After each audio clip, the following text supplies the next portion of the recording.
Sound of freedom again. Look at this mess. Dang it. Just look at it for a minute. When my kids say, "Hey Daddy, how come the yard isn't as green as it usually is?" That's when you need to make a change. And then we come back here and look at this piece of beauty right here. And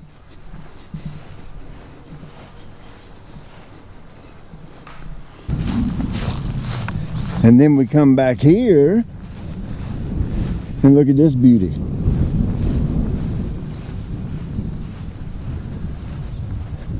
Hey there, it's Pete with GCI Turf. Hope you're having a great day today. I'm a little frustrated and I'm a little impatient right now.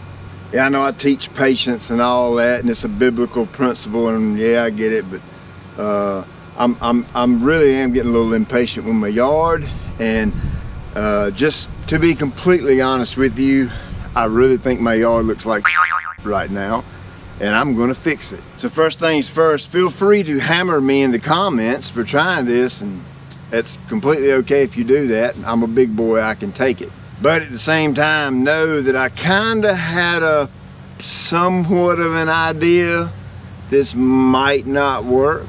And for those of you who are new that don't know what I'm talking about, for 18 years I've owned a lawn care company. 15 of those years I've treated tall fescue and Bermuda turf, and 18 years I've been mowing it. So I learned that, hey, let's mow tall fescue tall, because it's called tall fescue, right? So I'm not new to mowing turf type tall fescue tall. I've been teaching it for years. This year, 2020, I wanted to do an experiment with a real mower, cylinder mower, and cut the turf down really, really short. We're at 1.75 inches right now, just to kind of see how my yard reacted to it. Again, I had a great idea that this might not work. And then again, I had an idea that maybe I can make it work. Cutting tall fescue tall is a standard practice of mine. Again, this was just a one-time, let's see what happens type deal. And I'm in no way, shape, or form satisfied with what's going on. So I'm gonna change it, and I'm gonna show you how I'm gonna change it. So, you know, I bought me an Allett reel mower, real nice machine. I wanna be extremely clear that there's nothing wrong with that machine. It is an amazing reel mower that I absolutely love. The original intention for that mower was to mow the heat wave, because we're gonna cut it down super, super tight. And then also, I'm gonna use it back here in the test plot when we renovate that and turn it into the Blue Heat Kentucky Bluegrass. But while I had the mower, I just said, let's try the fescue and see what happens. Now, to be real clear on this, I don't think it's actually cutting the grass short is the problem, whether you use a reel mower or a rotary mower. I honestly, the grass looks good, it's just not popping like it ought to, or like it typically would. And there's a very specific reason I think that's happening. But I want to be really clear, I don't think the height of the cut is actually what's contributing to the overall appearance of my yard looking like doo-doo. Now, in no way, shape, or form am I throwing Allett under the bus. Now, in no way, shape, or form am I throwing Allett under the bus. Now, in no way, shape, or form am I throwing Allett under the bus. I like the machine. They have this concept of raking the turf periodically and all that. And I'm going to put the blame on me. And I'm going to put the blame on me. And I'm going to put the blame on me. And not on their system. Okay, the system of raking the turf periodically. I'm gonna blame myself, because I think I may have got a little too aggressive with it.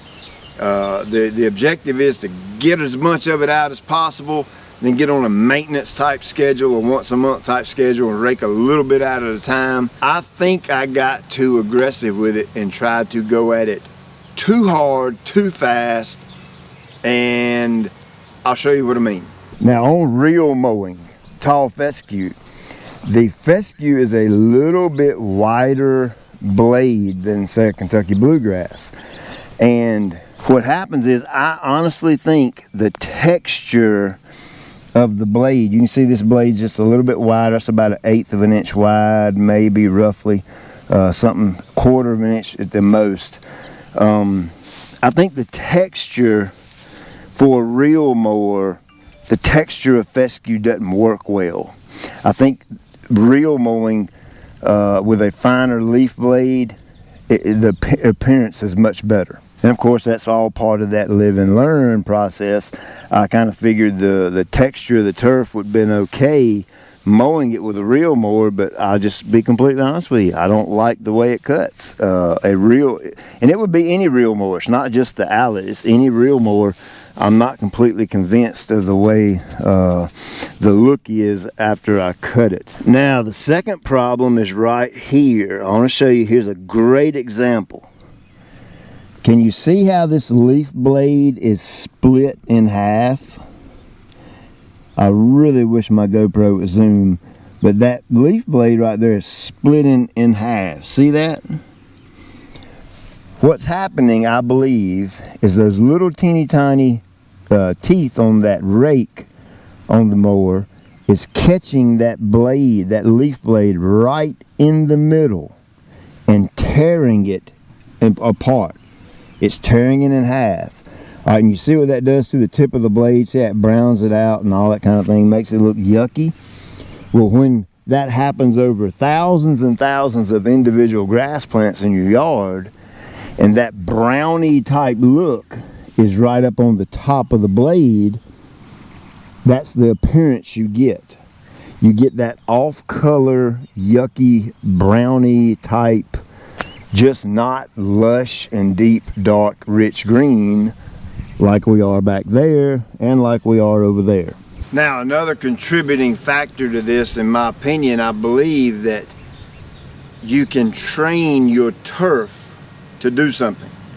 Meaning, when you are repetitious and you do something to your yard over and over and over and over, year after year after year, you train your turf.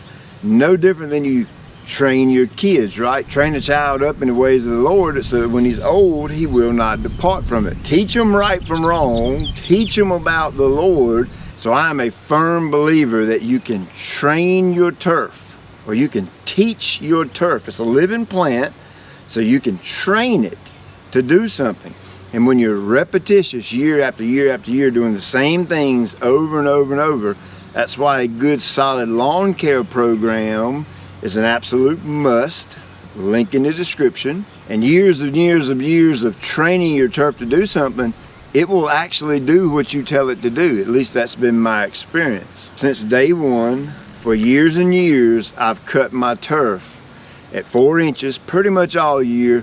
I get up around 4.5 in the summertime. Now, how in the world does that affect it? Well, here's how it affects it. You got the crown of the plant, which is kind of down right there on the surface of the ground. And you'll have a stem of the plant, that's that kind of tough, hard part of the plant.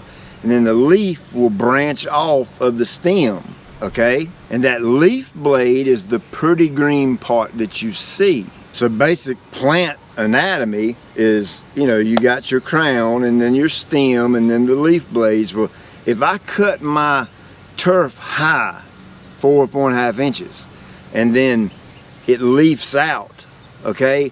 The leaf tissue doesn't start growing at the very bottom. It goes up the stem a little ways and then starts leafing and branching out. Well, for years I've done that. So the stem of my turf grass may be a little bit taller than, say, someone who has always cut their turf low. It is amazing. The turf at the shop, the fescue and the cool blue, you know, the bluegrass and fescue mix, since day one, I started cutting those with a reel mower, and they've been cut with pretty much nothing but a reel mower other than a few times. And that grass looks night and day different than my yard. It's because I've already began that training process. That turf at the shop leafs out lower to the ground than, say, the turf in my yard. Now I may be totally completely off on that, okay? I'm not a plant scientist by no means. I'm going by common sense and looking at the turf and what I see, and that's what I see. I see a lot of stem sticking up with no leaf material on it.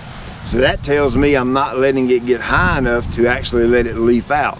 And so that's where that height of cut may play into a little bit, but I think that is specific to my yard. Again, the turf at the shop, the fescue at the shop, looks night and day different than it does here because it's been real mowed since day one, and it's the plant acts differently. Now, to prove my point on the raking aspect, this part of the yard, I've raked it 6 times since I began mowing back in March.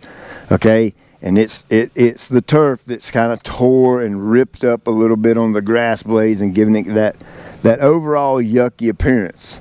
Let's go right here. This turf right here, I have not touched it with a rake. I intentionally left it alone. Now I did do the front yard, and the front yard looks the exact same way, but this one little strip right here, I intentionally did not rake it so I could see a visual difference if there was going to be a visual difference, and Lord have mercy, there is a visual difference. Look at that. You see that brown off green hazy look? See this dark green vibrant look? Yeah, the trees are shading that right now, so the color on the camera is going to be a little off. But to the human eye, the naked eye, which I have those and I'm looking at it right now, it's a noticeable drastic difference in color from here to here. So what am I going to do to fix this? Well, number one, I'm going to hammer down on it, okay? Number two, the real mower is going to the shop. I'm getting ready to do my heat wave Bermuda renovation. I'm going to need it there. I'm going to go back to cutting with my right ZK. What I am going to do is continue the short cut. I'm going to maintain this at 3 inches. Yeah, I know it's not 1 3/4 inches, but here's the deal. When you cut that low with a rotary mower, it really looks rough. It looks much rougher than even with a real mower.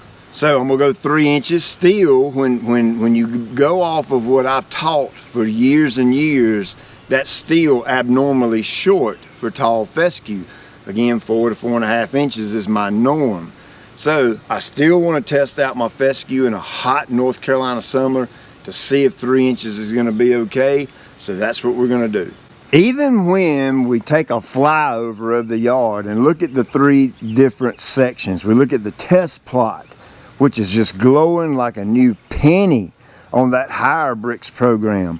Then when we go over here to my neighbor's yard and it's on the Carbon Earth program, it is just looking some kind of good. And then when you get to my yard, my baby, my bread and butter, it looks like doo-doo. So as part of doing this, I'm gonna feed it today, and I'm gonna go old school. I'm gonna mow it right quick, and then I'm gonna go old school and go back to that fertilizer that got me where I'm at on my yard, the Hyr Brix Pasture. And right before we put that down, I'll tell you a little bit about it.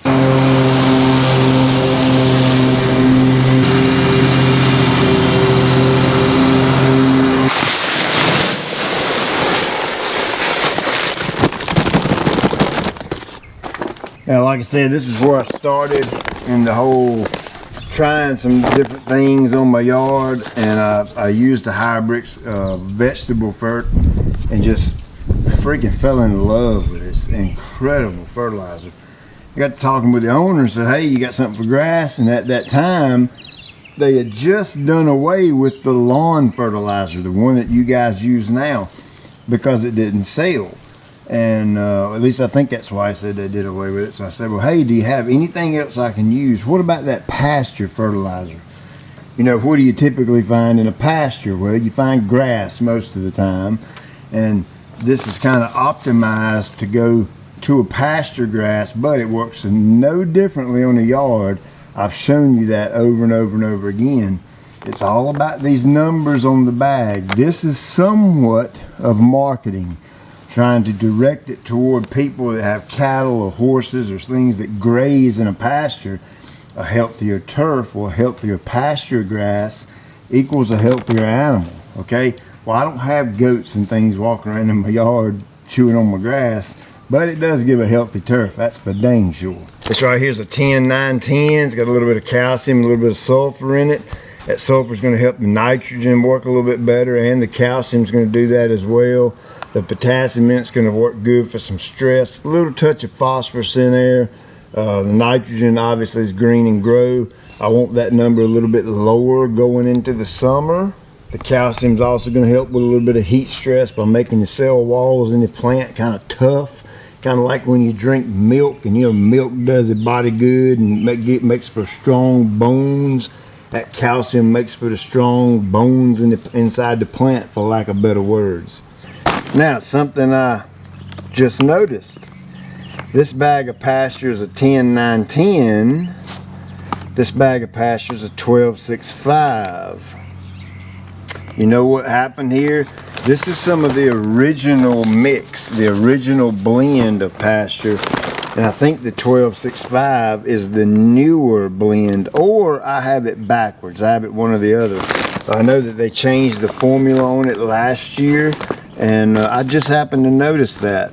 So, we'll get a little bit of both of it, I guess. No big deal.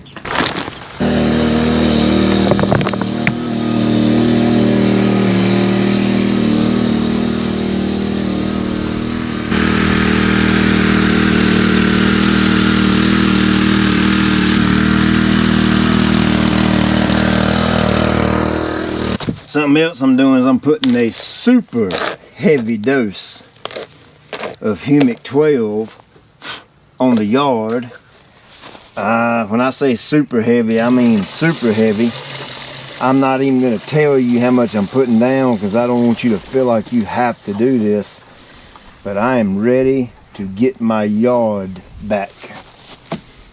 When I use my Strom, I can spray it pretty much straight with humic 12 because the pump can take it.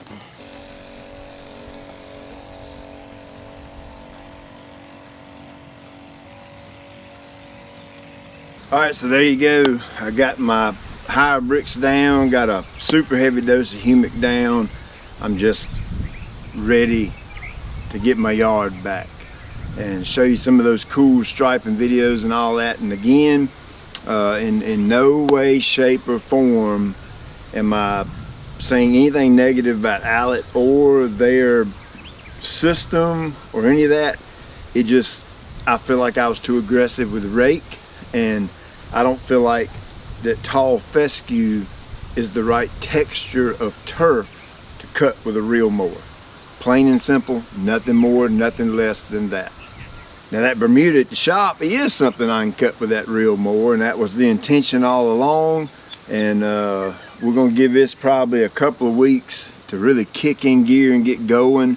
And in the meantime, I'm gonna start on the renovation at the shop. And so be sure and subscribe so you can see that. I'm gonna show you how to go from any grass type you have over to Bermuda grass, okay? It's gonna be a springtime renovation, so you're not gonna wanna miss that. It's gonna be pretty cool. So hey, as always, thank you for watching. I appreciate you taking your time out of your day, and I'll check you later.